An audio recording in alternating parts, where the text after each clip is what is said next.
ओम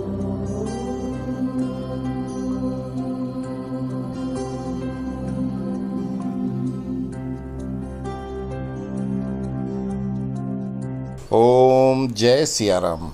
आप सभी श्रोताओं, मित्रों, भक्तों का आपके अपने लोकप्रिय कार्यक्रम रामायण के गूढ़ रहस्य में हार्दिक स्वागत है। आज का विषय लिया गया है कि आखिर इंद्रजीत मेघनाथ ने ऐसे क्या पुण्य कर्म किए थे जिसके कारण साक्षात परम ब्रह्म स्वरूप भगवान श्री राम को उसके मरणोपरांत बार बार प्रणाम करना पड़ा।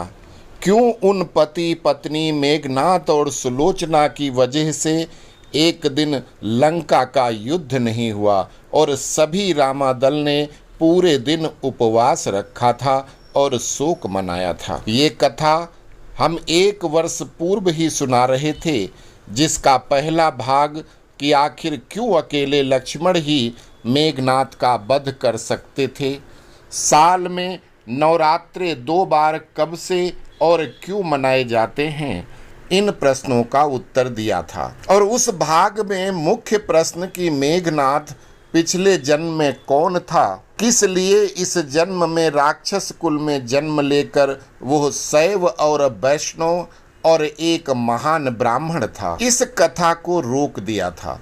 इसका कारण हमारी मेहनत रिसर्च की कहानियों का चोरों द्वारा चोरी करके अपने अपने चैनल पर उल्टी सीधी बातें जोड़ घटाकर डालना था। इसीलिए हमने सर्वप्रथम अपनी वेबसाइट बनवाई, उनको रजिस्टर्ड करवाया, अपनी कथाओं रचनाओं को पेटेंट कराया।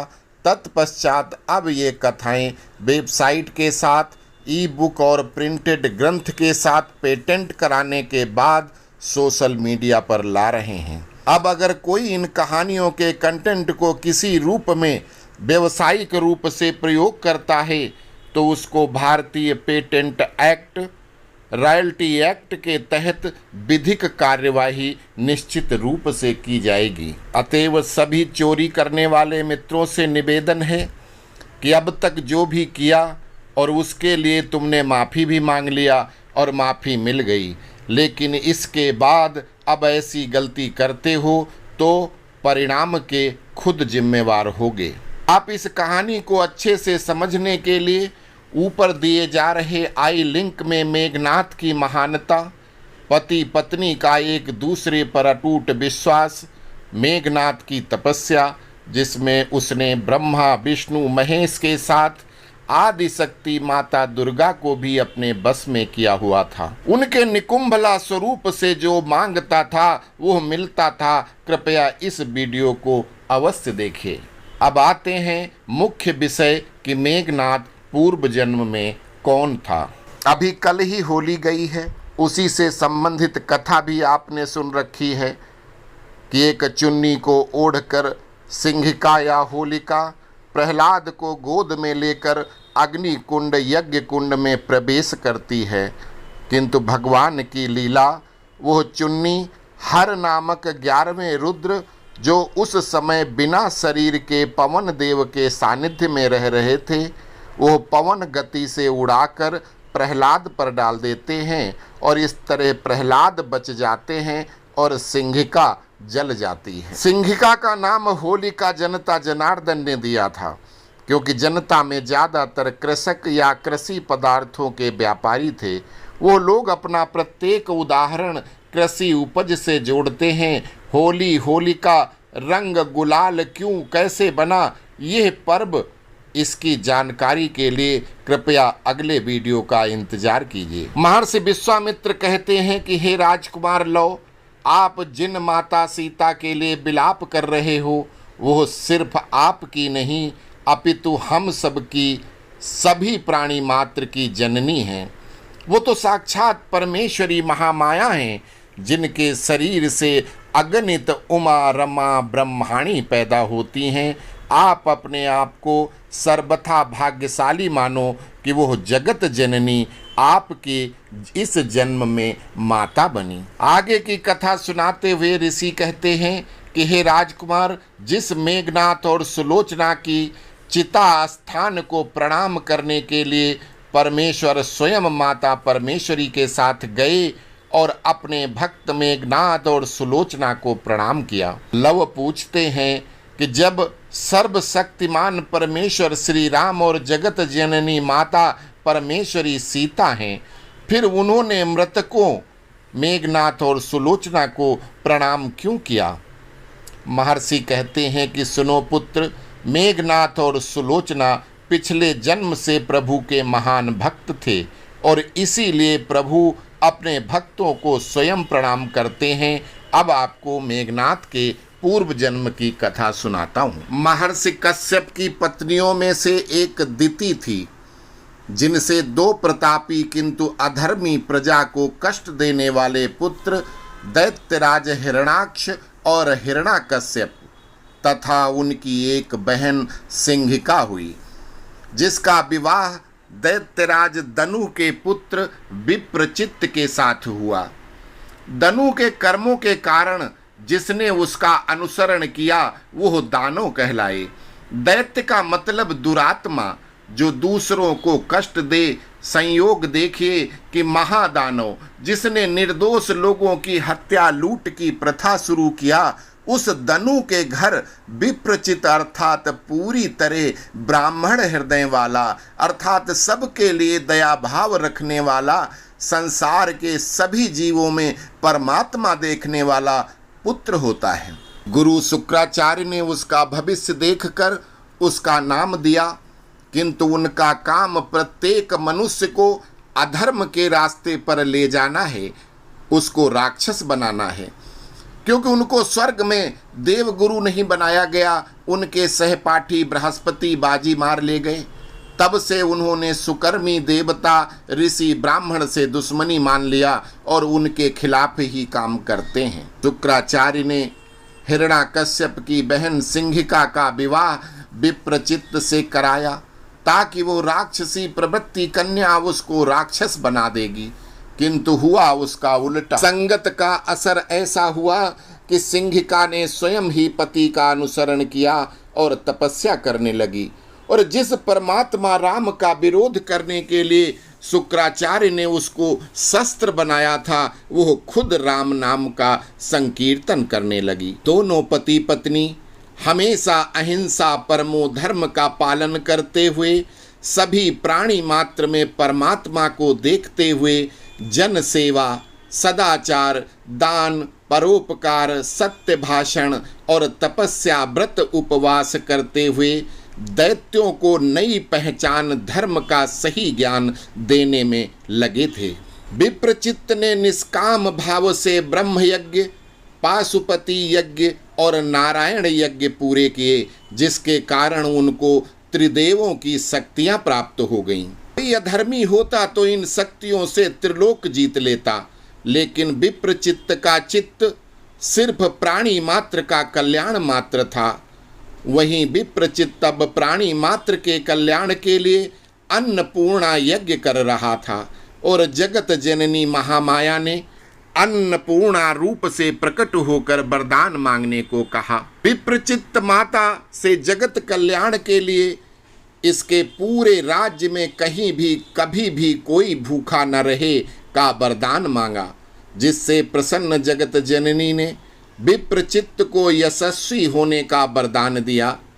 पत्नी को माता ने एक अपनी चुन्नी प्रसाद में दिया और कहा कि इस चुन्नी को अगर कोई अपने सिर पर रखे रहे तो उसको 5 तत्व अर्थात पृथ्वी, गगन, वायु, अग्नि, जल या इनसे निर्मित कोई प्राणी उसका कोई अहित नहीं कर सकता। इधर हरिद्रोही हिरणाकश्यप को अपने भांजे विप्रचित्त और सिंहिका का एक पुत्र था जिसका नाम राहु था। राहु से सूचना मिलती है कि उसके बहनोई उसके शत्रु हरि भगवान विष्णु का भक्त है, तो उनको क्रोध आता। उसी समय दूत भेजकर पुत्र प्रहलाद के साथ सिंहिका को अपने महल हरिदोई में बुलाता है, जो अपभ्रंश होकर आज भी उत्तर प्रदेश का एक हरदोई जिला है। और प्रहलाद से मिलकर उसे राहु की बात में सच दिखता है, प्रहलाद अब तो साक्षात हरिमय हो चुके थे। हरि भक्त प्रहलाद को हरि से विमुख करने के लिए ही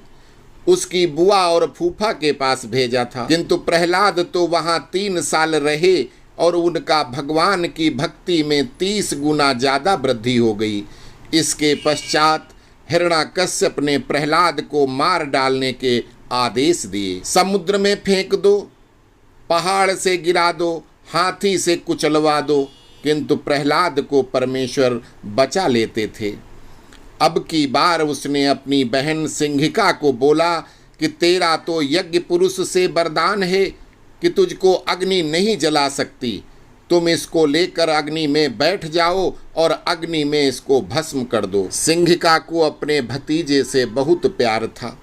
आखिर 3 वर्षों से वो उनके पास रह रहा था, किंतु भाई की आज्ञा के पालन के लिए उसने अग्नि प्रवेश किया, जिसमें उसने ही भगवान शिव से आराधना किया कि हे प्रभु, हे महाकाल, मैं दुर्बुद्धि भाई के कहने पर अग्नि प्रवेश कर रही हूँ।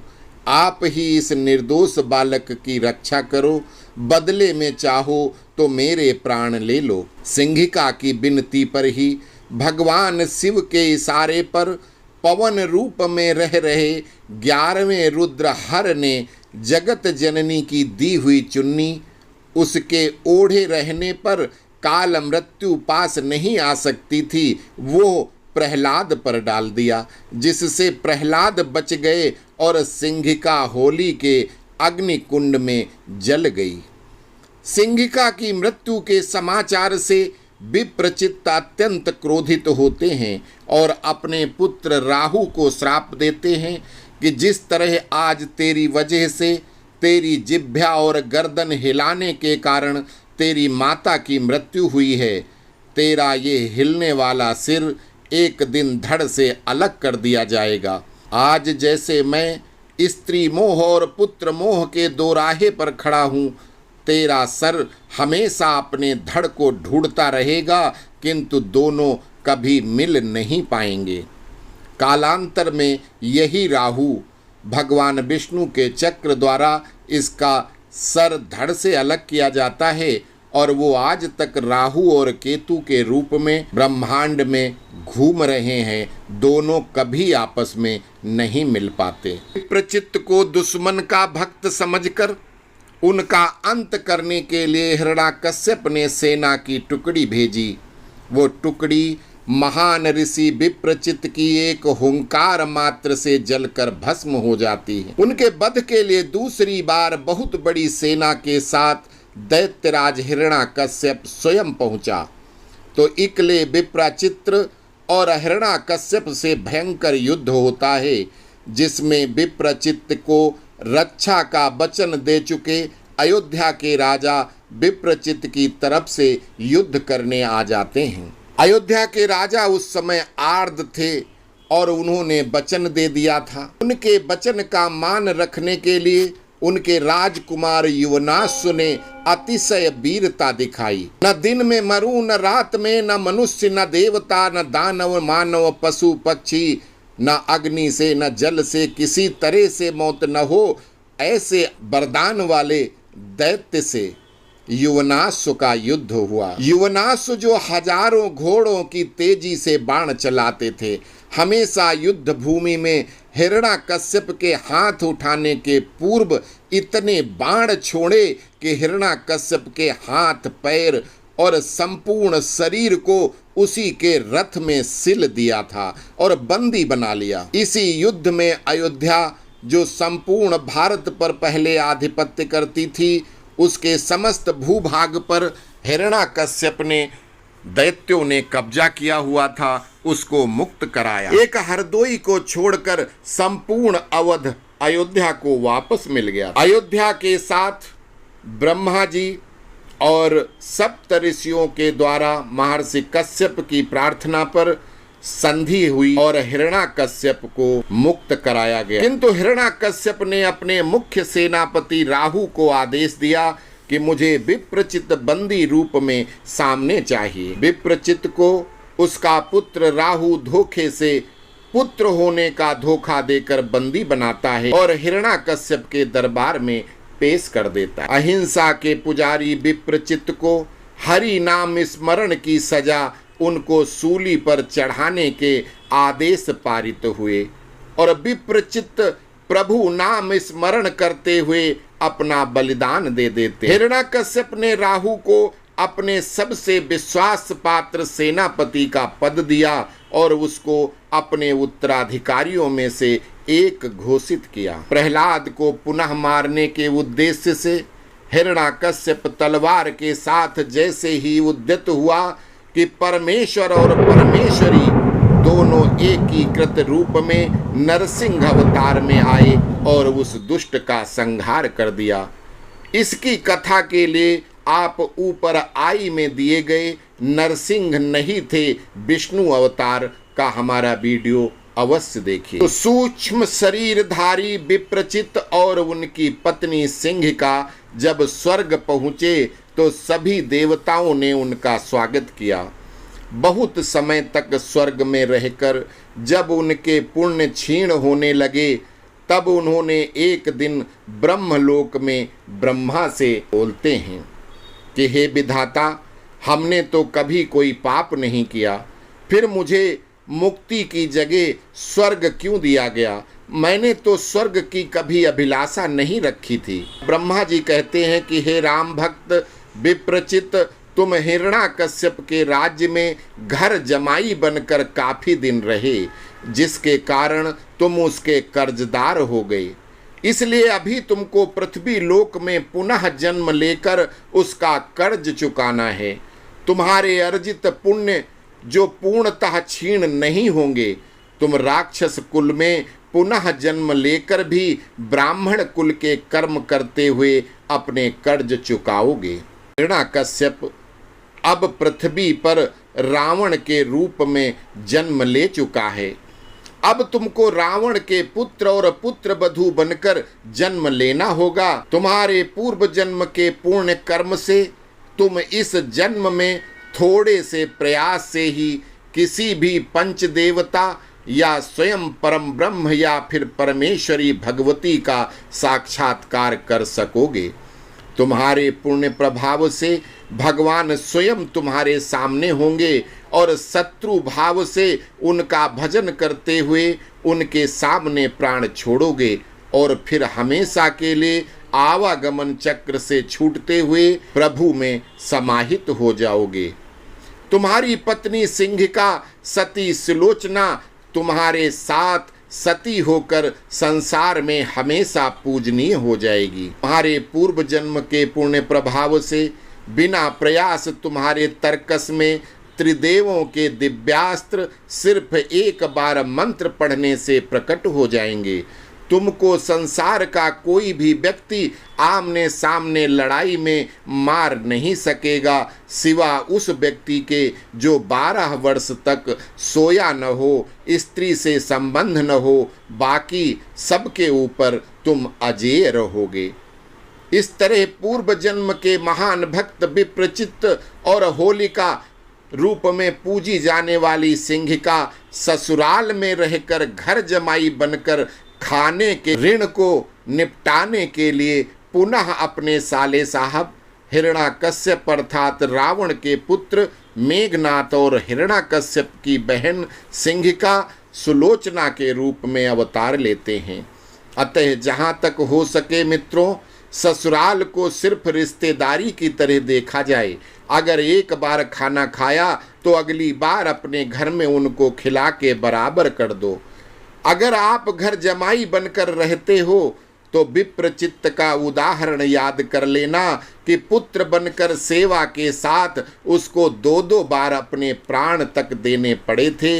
अतः ससुराल में रहने वाले मित्रों, बुजुर्गों की यह बात भी ध्यान रखना। ससुराल है सुख की सार, जो रहे दिना 2-4, जो रहे माख पखवारा, तो हाथ में खुरपा बगल में खारा। अब इस पहेली के अर्थ के लिए कृपया विजिट करिए हमारे दूसरे YouTube चैनल बोलो बोलो आप। तो आशा करते हैं आपको ये प्रामाणिक कथा अवश्य पसंद आएगी। अगर वीडियो अच्छा लगे तो कृपया लाइक शेयर अवश्य करें। अगर चैनल को सब्सक्राइब नहीं किया है तो अभी कर लीजिए ताकि आने वाले वीडियो की सूचना तुरंत मिल सके।